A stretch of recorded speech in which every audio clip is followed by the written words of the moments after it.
back to Hollywood South Stunts. I'm Jody here. I am here to bring you our third episode with a very strong woman in the business. Yay! Her name is Heather Vendrell Arthur, and she tells us all how she balances her life in the stunt business as well as her family. So without further ado, let's listen to what she has to say. Heather Vendrell Arthur. Yes, Heather, I'm so glad you could do this today. Thank you so much for having me. This is really nice coming into my home. It's great to have you guys here. Oh my gosh, thanks for welcoming us into the home. So, hey, I want to know, how did you get started in the business? So I started doing stunts as a toddler with my dad, jumping off the refrigerator into homemade airbags. It's all I ever wanted to do from when I was a little girl, but my mom insisted I go to college. So I went to college and I met my husband, Jonathan, and we did corporate life in Seattle for about a year and a half, and we hated it. And I remember talking to my dad on the phone. Actually, Jonathan was talking to my dad on the phone, and he had read an article about stunt guys. Like, do they really make this much money? Is this like something? And my dad goes, yeah. And so Dad was like, well, I'm doing this TV show called Lost out in Hawaii. If you guys want to do stunts, come on out. But I need you here next week. And we're like, wait, what? Now we have corporate jobs, real life cats, and just a life in Seattle. And we kind of looked at each other. We're like, we're just young and dumb enough to do this. So we quit our jobs and we got in an airplane within like a week, put all of our stuff in storage, gave my mom the cats, and went as 24-year-olds and lived with my father in Hawaii and started learning how to do stunts. Although I've grown up being around the business and I've grown up training, to actually have on the set training from my father. Both my husband and I was so amazing. The producers were so welcoming to us on the set and really made us feel, and gave us the opportunity to have a great environment to really learn, and that's not something everybody always gets. So we spent a full year, almost every day on set, fighting and learning, and when we're not on camera, we were watching, and my dad was teaching us. And after about a year of being in Hawaii and working on Lost, it came to hiatus, and my dad says, you have to go to California. If you want to continue doing stunts, there's only so much work in Hawaii, you have to go to California. Well, we loved working on Lost. We were a little nervous that if we left Hawaii, the producers would not hire us anymore. But they were so nice to us that they continued to fly us out, which carried us over while we were getting started in California. Because of my dad and his friends and my connections, I was able to work right away, which isn't normal. That isn't. It's that not. Isn't. I was super because when you go to fortunate. LA, it's you're a small fish in a big pond, and it's really hard to get started. But that's good that you have that connection. That's really So good. I was able to hit the ground running, and I was working like crazy. It was super amazing, and then flying back and forth to Hawaii every other week on working on Lost and working on a bunch of other shows. It was wonderful. John had a little slower start because he's a guy, and there's a different, men have a different avenue into the business perhaps, and not the connections that I had. Even though by default he was married to me, it was just a different journey for him. So my husband continued to focus on coordinating and learning that aspect of it, while I just continued to work on camera, and that was my aspect. So much fun, huh? It was great, and we were such a good team. And that's what I love about, I never wanted to marry a stunt guy. I always wanted to marry someone not in the business. And I didn't. I married a businessman who then became a stuntman. See, that's wonderful. Because he has both aspects of life. He's not just all into this business and that's all he knows. He knows other things, other aspects of life. And now it's a blessing that we're both in the business, because then we can understand each other's jobs, and now we work together more or less as a team on a lot of things that we do. And now you have that family. So tell us a little bit about that, how that works with your working in the business as well. So as a woman, it's a little bit different when we choose to have children. As a stunt woman, for me, I didn't know if I was going to have kids or not. Jonathan and I were like, well, maybe someday, but I don't know if I ever would have taken that moment and said, okay, today's the day I'm going to get pregnant and stop doing stunts, because I loved it. It's my heart. It's what I've always wanted to do from when I was little. So I was training for a movie and I got surprise pregnant, and it was quite a big blow to my world. Because I had just won my Taurus Award, and I was kind of like, oh my goodness, this is a great... Tell me what you won that in first. Let me get the deal on that, and then let's go back into the family thing. Sure. So I won my Taurus Award doing a fight scene with another stunt girl on a movie called Obsessed. I was doubling Allie Larder, and we did a really fun fight scene together, and we got nominated 3 times that year, but we just won one of the categories, which was Best Stunt by an Overall Woman. So Angela Merrill and myself won that year. Oh, congratulations! Thank you. So you had just won that. Now you're having a family, And I just won my Taurus Award. Then I did Pirates of the Caribbean. Then I did Fast and the Furious, and then I got pregnant. And I was like, wait, what? I'm like, really working and mid-career. And everyone made me fearful that like, oh, don't tell anybody you're pregnant, they're never gonna hire you again, or people are gonna think you're pregnant forever. And I just felt like it's gonna be okay. You just don't hide it. And my dad always gave me great advice. He's like, you don't have to work for everybody, just work for 5 guys. And every time they're working, they'll hire you. That's what you want. That's your goal. That's great advice. Yes. So I kind of had that. I worked for, not everybody, I worked for a small group of people that were really loyal to me. That whenever they were working, they would call me.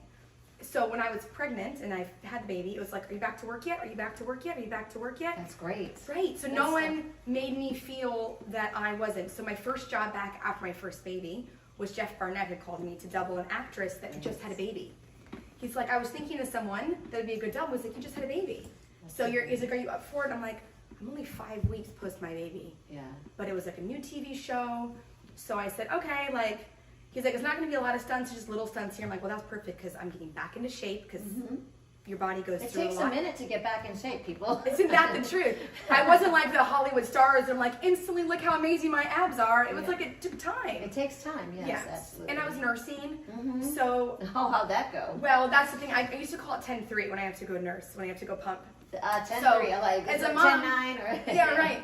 As a mom, I was able to, nurse my children, all 3 of them, for their first year of their life. But that also meant that I was pumping in the bathroom, on a boat, hiding in the Fast and the Furious. I was down like this during the car chase scenes. I love that. And I would go find That's the most funny guy I could that's like single, no kids, and it's like a loud noise. It goes wah wah wah in their backseat while they're driving. I love it. That's awesome. So I found I was like my little smiles of like, how can I make this fun? And I think that it was great for all the men to see, and they had a lot of respect that I was a working mom, and that I'm still nursing. And I think up to this point in history for women in stunt, there wasn't a lot of working moms. I mean, you had Debbie Evans and Jeannie Epper and some other leading ladies, but it wasn't a norm. And so I was, sort of new to showing guys you can be a mom and you can still work. Breaking barriers there, Feed your babies. You need to do that. And people need to see that in the world, that we can do these things even with children. Right. Even with children, you just have to include us. Don't discount us because we've had babies. That makes us stronger. Well, isn't that? People always say, what's your hardest stunt you've ever done? And I was like, childbirth. Childbirth. I had no drugs all 3 times. It was the hardest thing I ever did. Yeah. Oh.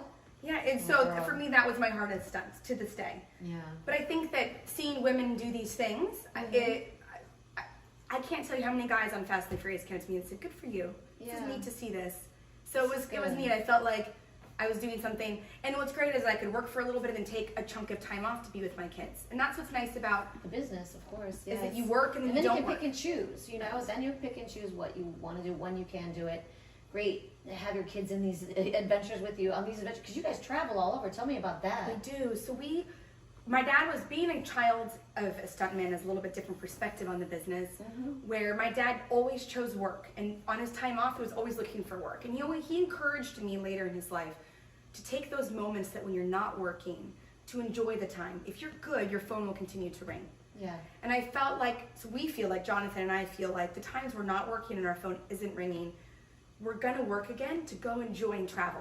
So we often book one-way tickets, not knowing when we're gonna go home. I love that. So you are a girl after my heart. I love those kind of adventures. So we don't have an itinerary. We're like, okay, we're gonna go here for 5 days. No one's called us for work. Okay, great. Where do you want to go tomorrow? Well, there are $35 tickets to Tokyo. Let's go there. So we often plan our trips sort of based around work, but not based around work. Gotcha. If we get a call for a day of work, we're not going to come back. But if it's a really cool project, so example, when my 3rd daughter was 9 weeks old, we got called for Fast and the Furious, I forget which one. And we were in Europe at the time.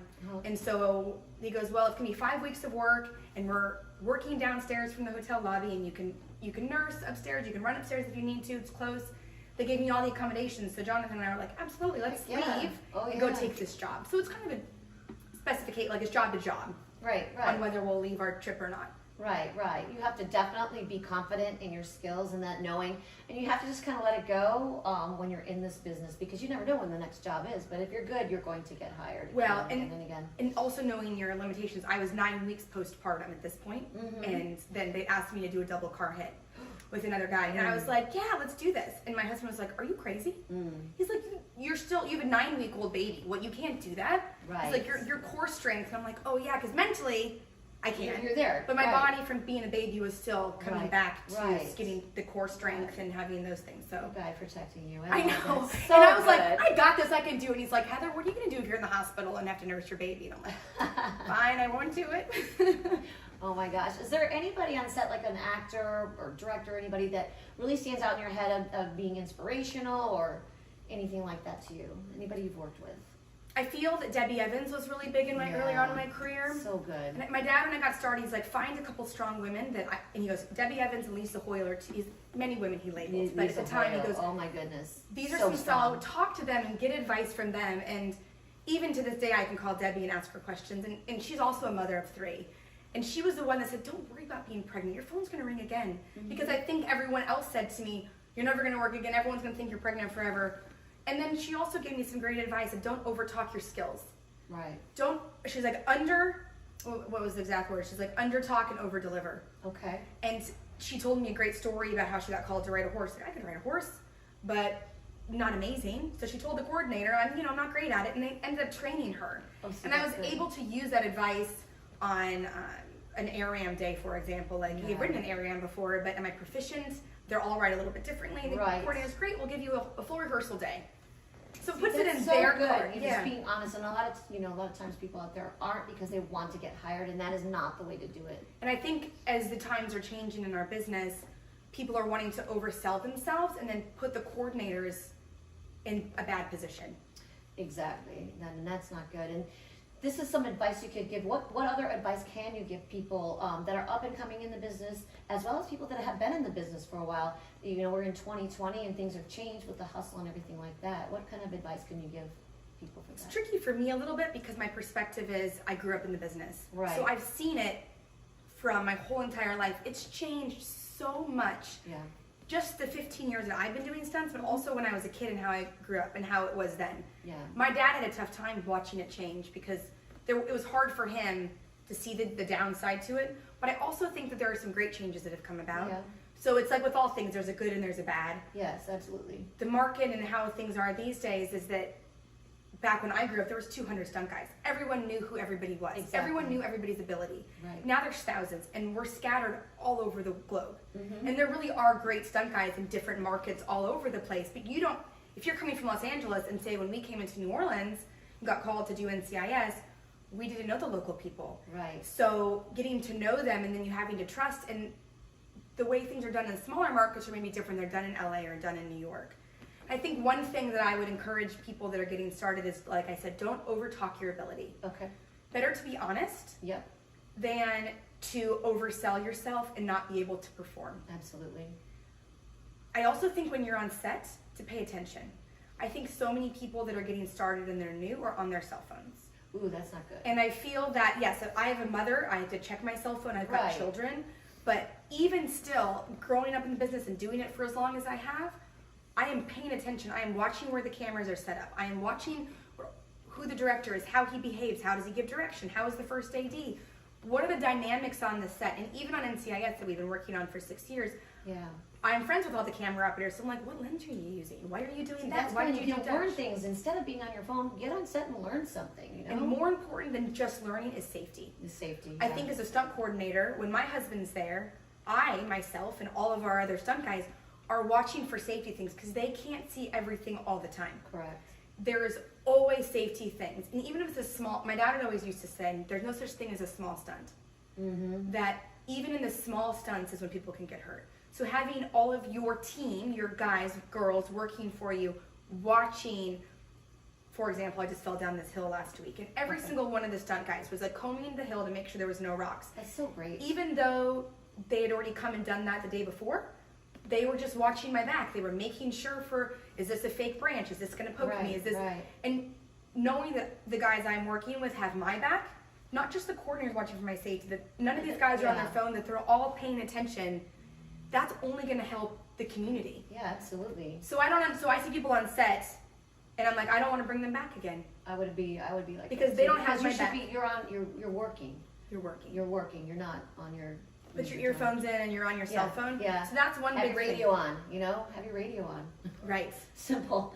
And another advice that when I got started, that an older guy gave to me is, young people, don't tell your stories to the old guys. You don't want to hear. I want to hear their stories, actually. Well, you want to hear it. I miss that about being on set, just like listening to the stories of the old guys. And they're funny. They're great. Oh my gosh, the stories are so good. And there's a lot we can learn through those stories. Mm-hmm. So often you get all these young, I did this one thing, and you're like, you did that once. Yeah. Like I appreciate your enthusiasm, but let the guys who've been doing it for 30 years, let's learn from them. Yes. Let's give them their time. You'll have your time. You've earned it. That is so good. Let's listen to let's listen to them. I love that.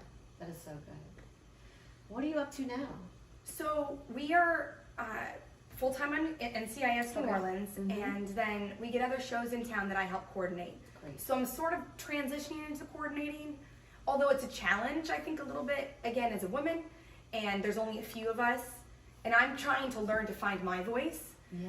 Because I don't want to coordinate like a man, because I'm a woman. I'm Right. trying to learn, and not having many examples. We've got Shauna Duggins and Melissa Stubbs and some of these great women coordinators, but there's only a handful.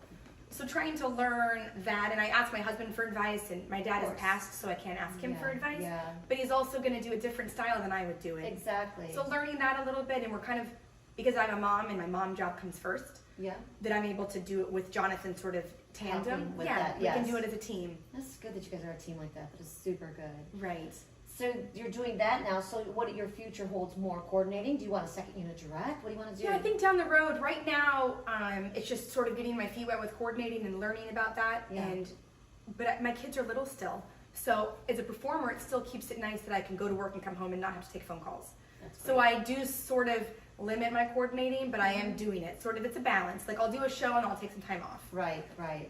I'm getting more phone calls to do it, and I'm sort of at a crossroads right now in my career to try to decide what to do a little bit. Yeah. My the kids too. The kids are number one, of course. Right, so they're 3, 6, and 8, so they're still little. Wow, yes. We homeschool them now with a private teacher, so that when I work set hours, it's 14, 15-hour days. You know how that is. Yeah. So that when I'm not working, then I can spend those time with them and be able to read stories and do my mom job. Yeah, for sure. Gosh, I enjoy that. And then I enjoy your beautiful home and and how your kids were so welcoming when we came in. So they're sweet. Yeah, they're not here now. They're not here now, but they're really. They're at the trampoline park. My son, all he wants to do is be a stuntman. And so how do you feel about that with your kids? Do some of them want to be, or some? My son, that's all he wants to do. Okay. So I said, well, I'm not going to push you on a direction. I will encourage you if that's what you want. Great, but you have to train for it. You're representing my family's name, so I want you to be good. Yes. So he does gymnastics and martial arts, and then soccer and baseball and all these different sports that he does. And we have membership to the trampoline park, so he goes and practices that. And that's He's a great little place still. to go. Yeah. Right, but we have a dirt bike, and we've got formulars. We have all sorts of toys for them to do, and he thinks what mom does and what dad does is really cool.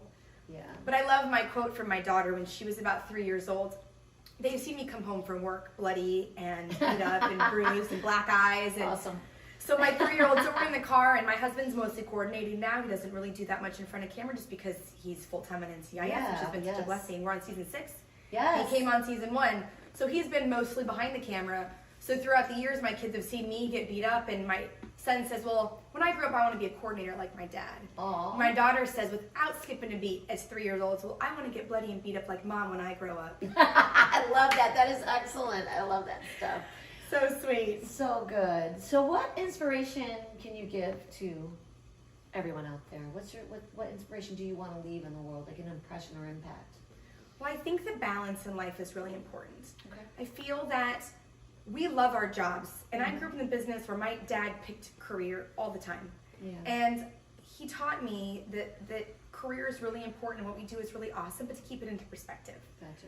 That I love my job, and I feel incredibly blessed every day that I get to do my dream, and this is all I've ever wanted to do. Yeah. But I also love my family, and I feel right now in life that I have a really good balance of balancing my family and balancing my career. And I encourage others, and specifically women, that you can do stunts and be a mom. You don't have to hide it, and you don't have to hide your pregnancy. Be proud that you're a mom, and that you can go to work, and that we can do all these great things that maybe before was a little bit different. That we live in a world now that we can do these great things. So find balance. Find balance. Don't That's don't good. let this business consume you, Right. because it will and it can. And I've seen it. Yes. I've seen people give all their life to this business and then they lose their families. They don't have anything after. Right. You gotta have that balance, You and have that's to so have important. balance. And then I love to say to people, you want to make God laugh, tell him your plans. Is this your motivational quote? My motivational, because Please repeat that. Yeah, if you want to make God laugh, tell him your plans. Because we never know where life is going to take us. Yeah. Be open and willing for the adventure. But people are always like, well, what happens when NCIS is over? What are you going to do? I'm like, I don't know. I'm just riding that wave. Ride that wave. Yeah, I'm not stressed about it because Yeah. so far in my life, if you had told me 15 years ago that I would be right here where I am, I would laugh at you. Exactly. I would be like, there's no way that I would be able to do and have the things that I have and live this great life. So I don't know what my next 10 years has. I don't want to. I want to wait and see the It's good to have adventure. surprise in the adventure. Right. Oh my gosh, that's so inspirational. And I'm so happy that you were here to join us here and speak about all this stuff. Thank you, Heather. We are here with Heather Vendrell Arthur, and she gave us a great interview. Thank you so much, Heather. Thank you Welcome so us much. to your house. Thank you.